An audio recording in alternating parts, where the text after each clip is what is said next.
Sleep Token have just announced their first ever festival headlining slot. The band formed only 9 years ago, meaning this is one of the quickest rises from inception to headline slot that I think we've seen in rock and metal for the past 2 decades. In today's episode, I want to go over why Download would give them the chance, how Sleep Token have managed to grow so quickly, and I think there's a lot to go over, so let's get into it.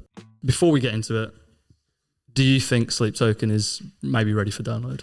I think that's like the big question that has got everyone talking about it, because it's gone viral with people discussing whether they should be headlining or not. To me, I can't think of another band that have gone that fast.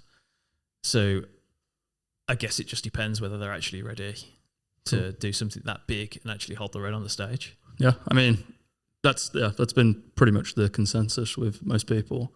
I kind of want to just go over maybe why Download have given them the chance and some of the numbers. I mean, we've got friends that have put on shows, so we have a pretty accurate representation of what they've been selling. Sleep Token formed in 2016, which is less than 10 years ago. I think the band put out their first EP maybe in 2017. I mean, we did speak to Nathan Phillips, who actually put out the first EP. Yeah, he was our first guest, and he actually sort of discovered the band and signed them. Yeah, which is pretty mad. And that's 2017. I mean, you're talking like 8 years ago. I don't think a band, maybe in the last 20 years, have done that before. I mean, if you're going for rock and metal, you're probably talking like late 80s, early 90s. They've started growing pretty quickly. It was about the last 4 years where every year it's ticks over. Yeah, so one of the people that we know pretty well is Ian Shaw in Birmingham, who puts on most of the rock and metal shows in Birmingham. He does a load at our venue and pretty much every other venue in the city. He's been working with Sleep Token, I'm pretty sure, since like 2020, and has put on quite a lot of their shows. Yeah, so I actually got in touch with him for this podcast, or for this episode, and I wanted to get an accurate representation of the numbers for the shows, right? So this isn't our speculation, this is completely accurate. So in 2020, he puts on, this is the second Sleep Token show. He's put on every Sleep Token show in Birmingham, apart from literally their first one, and also now they're currently doing an arena tour. Yeah. He hasn't done that one. But he's done, from 2020, he's done 3 shows, and so these are the numbers for 2020. The band sold 700, so that's 3 years. Say 3 years after they started, so they sell 700 tickets in Birmingham. It's pretty good. Yeah, I mean that's it's not in bad. Itself is good. So then, obviously, 2021, the pandemic happened, so there's no data for that. There's no shows going on. So he skips 2022. They sell 1,500 tickets. So that was the Institute in. Yeah. The O2 Institute. Yeah. So it went from, I believe it was the Mill to the Institute. Yeah, I remember it got upgraded because we were trying to do an Afterparty. Okay. So 2020, 700 tickets. 2022, 1,500 tickets. Both sellouts. The year after, 2023, 3,000 tickets. And I actually went to that show, and I remember the queue was around the block. Like it was a big deal. So in 3 years, it's gone from 700 to 3,000. So now it brings us to current year, 2024. That 3,000 has now jumped to 12,000 at the Utility. Is it Utility? Utility, yeah. Yeah, so they're playing that. I don't think that's sold out yet, but it's... Even that in its own right is a big jump from what actually was expected when they first looked at doing the arena, because we know a few promoters that were looking at the show, and there was like 3 or 4 people all putting bids in, and the ticket sales are actually based on 8,000 tickets, 8,000. which isn't mega for an arena show. Yeah. But obviously that's like more than double what they could do at the Academy in Birmingham. Yeah. So the fact that they were initially basing it on 8,000, and then it's jumped even since considering doing the show by thousands. Again, that's like a huge rise. 3,000 to 8,000 would have been pretty mega. So yeah, that in itself would have been mega. 3,000 going from 8,000 then so hypothetically to the 12. I don't know if that's sold out yet or will sell out. No, I'm not sure, but it's looking like they've sold over 10,000 tickets either way. So that's pretty incredible, going from 3,000 to 10,000 in 1 year. One of the interesting things I found when I was looking into it was last year, at the start of 2023, they sold 5,000 tickets in London. At the end of that same year, they sold 12,500 at the OVO Wembley Arena. Yeah, that's insane. So in 1 year, in the same area, they went from 5,000 to 12,500. Not only that, Ryan Richards posted onto his own Instagram with an award being given for the highest grossing event at the OVO Arena. Now, I assume that, I can't check those things, but I assume that means merch and merch concessions as well as ticket sales. And I guess so, because like a sellout's just a sellout, so they must be taking into consideration everything else. I mean, that is pretty wild to see. They also had the most streamed metal album of 2023 with over 500 million streams on Spotify alone. That's pretty insane. So when you put all these things together, you start to get some sort of a idea as to why maybe the headlining festival, even though it might be a little bit premature. I mean, you won't actually know until Download rolls around next year and you'll see. Another interesting thing with the band was they actually were playing arenas in America before they started playing arenas in the UK. Which that in itself is wild, because most bands crack the UK and then spend years trying to break America. Yeah, I mean, one of the things that's hard to kind of research is why, right? Like, why are they breaking in America? I mean, the only thing I could see is the TikTok where, I mean, that song went crazy on TikTok. I think it was at Summer. But maybe that was the catalyst for why that band, compared to all the other UK bands, have been able to break America first rather than the UK. I mean, they were playing 10,000, 13,000 cap venues in America before they'd ever announced doing an arena tour in the UK. So we're only just seeing the arena tour now, which you're seeing dates sell out 15,000 tickets. So, I mean, do you think Download's been struggling with headline acts because there is no real new bands coming up? Yeah, I think everyone's been sort of saying that for years, because the headlines have generally been heritage bands that are the same bands that when they launched like 25 years ago, were doing it as a current band, and now they're doing it 25 years later as a heritage band. The bands from the 80s and 90s still. Yeah, and they're still the ones they're having to turn to, because like just absolutely fuck all is coming through and reaching that scale. Yeah. I mean, like the first time I went, the actual first time I went was a long time ago. I can't even remember what year that was. It was maybe 2005. But then I didn't go for a long time. And the first time I went after that was when AC/DC played. And that was 100,000 people. Yeah. So there's just no new band that can pull 100,000 people. Well, this is the thing, because I didn't know this. And when I was researching it, I found it out. But Download last year was reduced to 75K. Yeah. Did you know that? Yeah. Okay. Yeah, it was something that, like, I don't think it's a massive secret, but before the festival last year, like, people I mean that is public information. Yeah, like just before the festival, people were like sort of like discussing the reduced capacity. I mean, do you think that plays into the fact for them that bringing bands like Sleep Token in is probably a good move?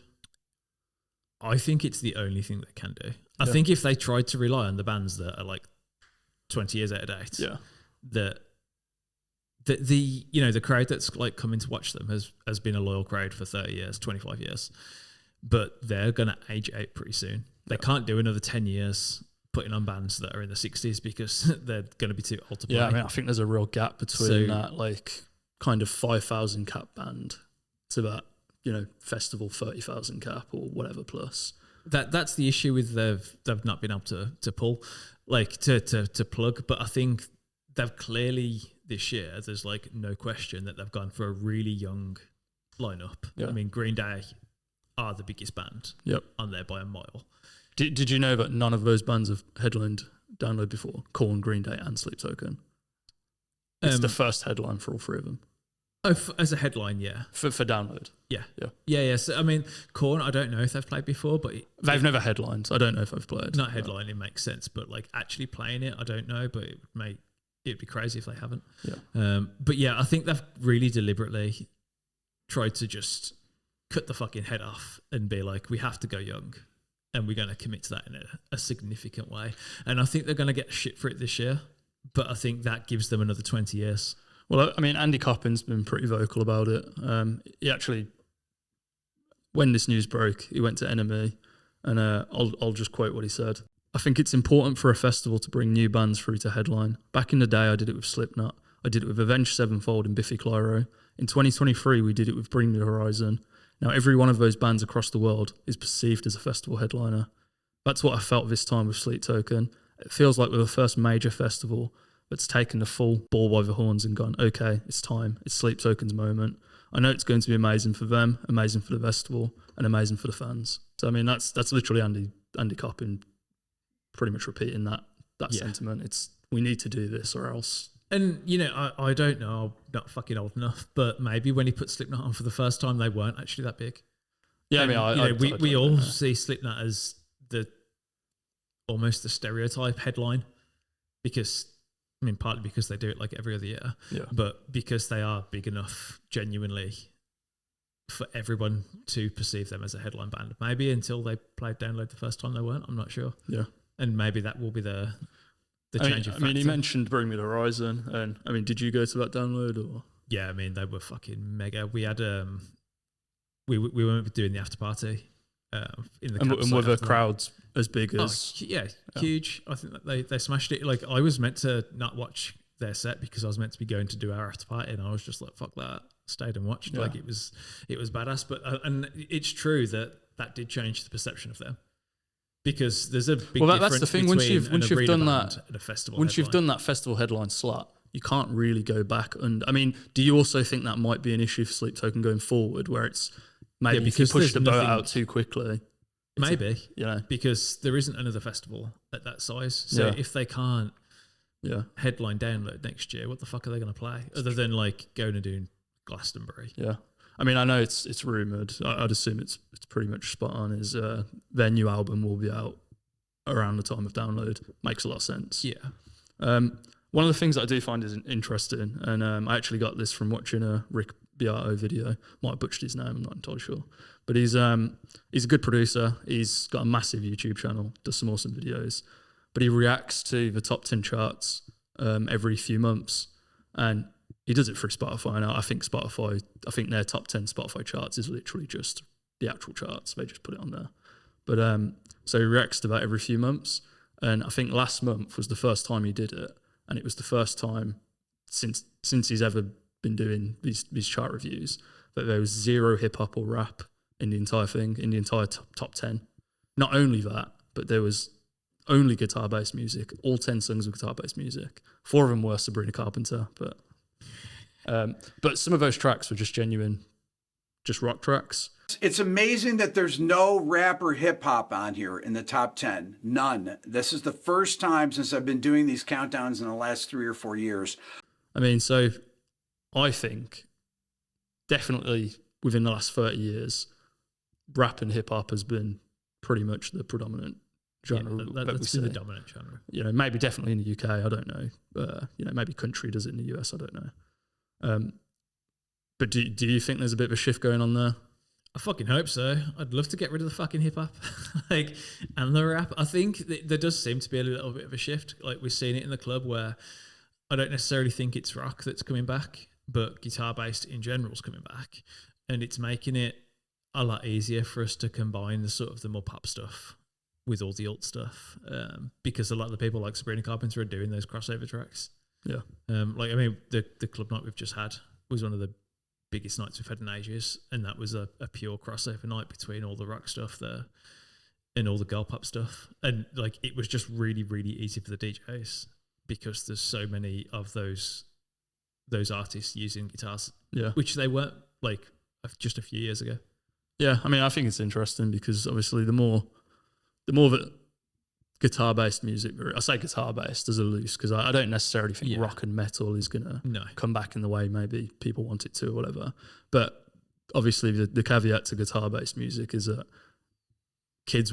more kids will be picking up guitars, right? Which leads to more bands, whether it's indie, whether it's rock, whether it's metal, whatever. But it's all based from learning how to play guitar. Yeah, I mean, and that's like quite evident that when the kids start playing, there's no fucking bands, because we've seen that with the studio. Like, the studio's been there for 25 years, and we used to be packed full of teenage bands, and there's literally like none. We can go weeks without having a teenage band now, and before we'd have like 40, 50 a week come through. Yeah, I mean, I personally think we're starting to see a bit of a trend. And I think Sleep Token headlining probably also helps to kind of elevate rock really and metal and all that. Well, I think it definitely elevates like the more modern side of it. Yeah. I mean, are there any bands coming up that you think would be future predictions for Download Festival? There's no one that's an up and coming band that I've got as a prediction. Fall in Reverse? Fall in Reverse, actually, like, Yeah. that'd be awesome.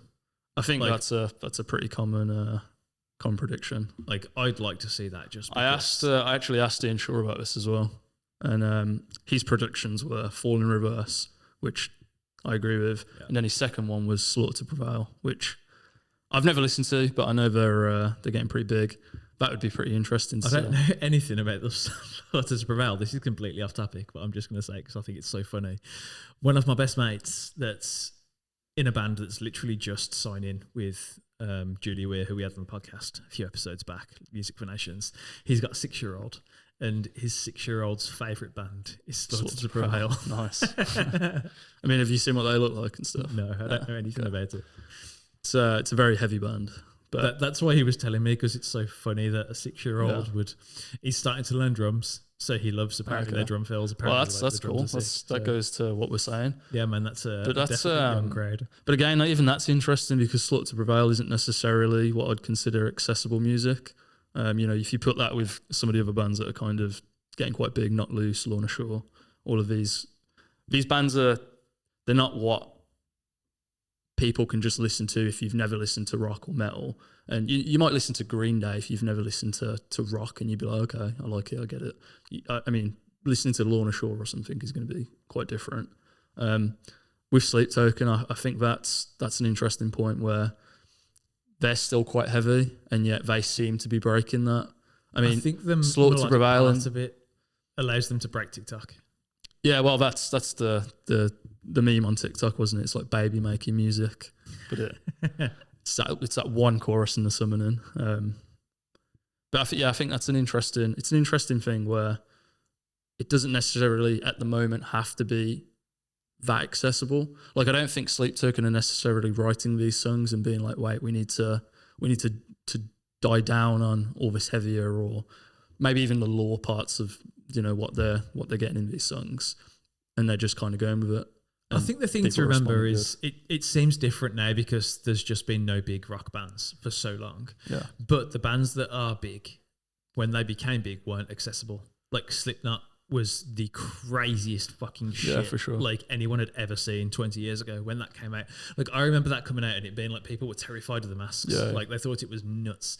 So like they're a band that reached the height of what you can. Yeah, I mean, reach they're still, they're still capacity to what people. That's a good point. I mean, yeah, when you think about these bands kind of breaking through, a lot of times they call it selling out, don't they? Where it's you change your music to maybe. I mean, Bring Me's maybe somewhat of an idea for this, where it goes from deathcore to being a lot more. Not necessarily that was a better. Well, it's not necessarily that was a choice, but rather they just went that way, right? Yeah. Like, I don't think they sat down and went, right, what's going to get more of a crowd? It's just, what do we want to write? What do we want to make? But I think people view it that way, right? Like, they look at it and go, well, they just wanted to be accessible to more people. But when you're looking at bands like Sleep Token, Slaughter to Prevail, I just don't see that being the thing. And I find it interesting that bands like Sleep Token are able to get as big as they are without pandering to that. Slipknot being a great example. They've never changed what they did to bring in more people, did they? No, I think the thing is, like, once you've experienced something, like, it becomes less extreme to you. So when Slipknot came out, that was like mind-blowingly heavy. Now people think of Slipknot as being almost like the pop of metal. Yeah. But it's not that they've got more pop, it's just that they're really, really good at what they're doing. And because people have got used to it, it doesn't seem that crazy anymore. Based on everything we've said then, do you think they're ready for Download? I don't know, man.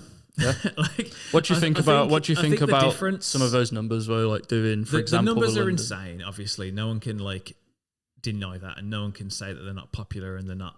Because I don't think there'll be a world where the show isn't good, right? No, like, I think the show's going to be just incredible. whether or not the crowd is there.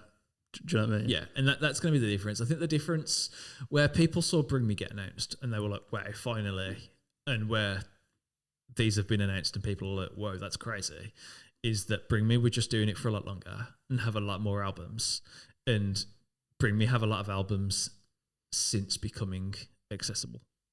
Yeah. So I think people just saw that as a like, oh, it's taken a long time, but finally they're getting the shot. Yeah. And with Sleep Token doing it in less than half the time, I think people are just like, whoa, fuck. When has that ever happened? Yeah, I mean, I think maybe even if you go to that point, it was 2023, I'm pretty sure. So last year, again, it's because I'm talking to these, but it's last year that they released their big album. So if you go by that, they released it last year. Next year, they're headlining Download. I mean, it's just, to me, it's just a pretty crazy jump. But whether or not they're ready, I guess we'll only see once the actual crowds are there. Yeah, I guess that'll be there. We'll see if Download goes under in 2026. That'll be what happens. So that's pretty much all I've got. If you enjoyed, please subscribe, leave us a comment, tell us why we're stupid, or tell us if we're on the money. Thanks for watching.